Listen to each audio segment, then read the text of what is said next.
Hello friends, সবাই কি করছো, কেমন আছো? শুভ দুপুর সবাইকে। আজকে আমি চিকেন রান্না করছি, সেটাই তোমাদের সাথে শেয়ার করছি। ফার্স্ট টাইম ভিডিও করছি, মানে এত বড় ভিডিও। তো প্রথমে তেলের উপর পেঁয়াজ দিয়ে পেঁয়াজটা লাল লাল করে ভেজে নিলাম। এরপরে আদা রসুনের পেস্ট দিয়েছি, দিয়ে নাড়াচাড়া করে রেখেলাম। আলুটা ভেজে রেখেছিলাম আগে।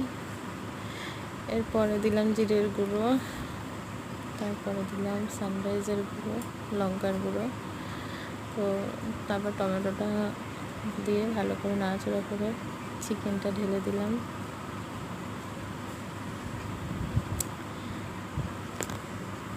চিকেনটা দিয়ে নাড়াচাড়া করে নিলাম।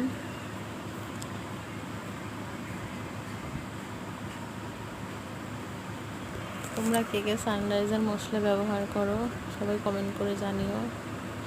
সানরাইজের মশলার একটাই গুণ, ভালো, মানে গুণ খুবই ভালো হয়। অন্য অন্য মশলা থেকে সানরাইজের মশলা খুবই ভালো হয়, বিশেষ করে শাহি গরম মশলার গুঁড়ো যেটা হয় সেটা খুবই ভালো। খুব সুন্দর গরম মশলার একটা টেস্ট, যেটা দারচিনি, সেটা পাওয়া যায়।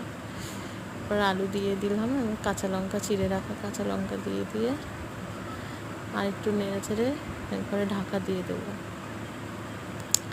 তো বন্ধুগণ, আমি কোনোদিন এত বড় ভিডিও আপলোড করিনি ফেসবুকে, সবসময় শর্ট ভিডিওই দিয়েছি।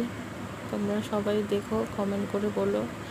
আর আমার কমেন্ট ফাংশনটা, মানে কি বলবো, কমেন্ট ফাংশনটা নেই, আছে কিন্তু কমেন্ট করা যায় না, সেটা তো অত বুঝতে পারছি না। আমি ফোনের ব্যাপারে অত কিছু বুঝি না, যেটুকু করি একা একাই করি, কেউ সাপোর্ট করে না। ভিডিও করা বলো, ভিডিও ছাড়া, আপডেট দেওয়া, সব কিছু একা একাই করি। কেউ সাপোর্ট করলে একটু ভালো হয়, কিন্তু একা একা অত আমি বুঝতে পারি না। ঢাকনা দিয়ে ভালো করে কষিয়ে মাংসটা ঢাকনা দিয়ে নাড়াচাড়া করে ঢাকনা দিয়ে দেবে। আমি ভয়েসও ঠিকঠাক বলতে পারছি না, প্রথমবার তো কিছু ভুল ত্রুটি হলে সবাই বলে দিও। মাংস কষে এসছে, এবার জল ঢেলে দেবো। গরম জল বসানো ছিল, গরম জলটা ঢেলে দিলাম। গরম জলটা দিলে টেস্টটা একটু ভালো হয়। ঠান্ডা জলে